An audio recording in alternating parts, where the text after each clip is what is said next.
Hello, this is Bob Pandolfo, and welcome to another edition of The Grand Adventure. And the horses this week that I'm playing are on Saturday night at Balmoral, Saturday, December 20th. And we're going to start out here in the 11th race at Balmoral. By the way, and thanks to Trackmaster, we're using their PDF past performances here, their condensed version. Now, I do a list of horses to watch every week for various different tracks for a newspaper, and last week, two of the horses at Balmoral that raced on Saturday night landed on my list of horses to watch, and I'm using both those horses tonight. Now, there was some weather conditions last week that we have to talk about here, and let's go over here. And fortunately, they have short comments. Now, this is the 3-horse, but I'm not using this horse, but I just want to show you something. See this comment here? It's abbreviated headwind stretch. Headwind stretch. Okay, that's one thing that contributed to the track bias last week. The horse that I like is 4-Star Fireworks, and we're going to look at a couple of things here. You look over here, December 13th, sloppy track. So now we had a windy night and a rainy night, and I know from going through all the results that night and looking at the United States Trotting Association charts that the speed was just horrible. It was all closers all night long. Now, 4-Star Fireworks last week, I like to see horses do something that they haven't been doing. If you bet horses who are doing the same thing over and over again and not being successful, it's hard to win money. So you have to look for a change in the horse. Now, if you look at this horse, he's been racing off the pace. He was scratch sick. As you know, if you watch my Grand Adventures, I like horses second time off a sick scratch or off a short break. So that fits that angle too. Again, I look for changes in patterns, changes in driver changes. This particular horse last week, they were very fast paced. He dueled for the lead. As you can see here, he's battling head to head for the lead right here. Very tough.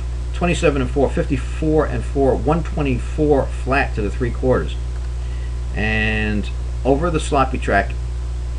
Then down the stretch into the wind, he tired and finished 6th.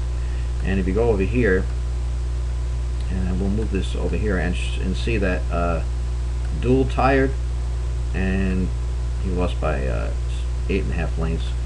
Final quarter doesn't concern me because he was coming into the wind. He had been used hard in the pace against the bias, and he was driven by his trainer. And tonight it goes to a catch driver, Jason Dillander.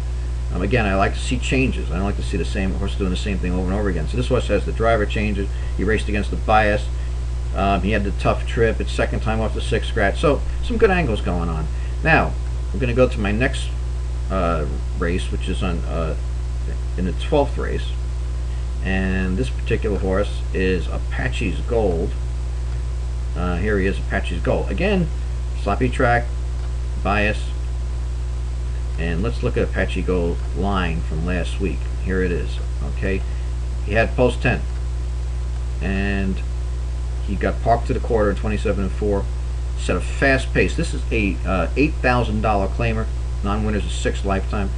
You see he's leading all the way. 55 to the half, 123-4 against the bias into the wind. And if you look over here, finished 3rd.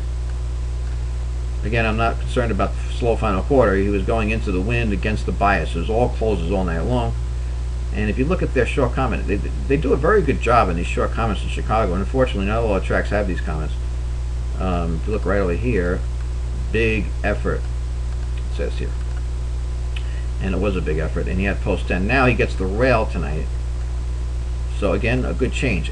The old outside-inside angle. He gets a driver change too.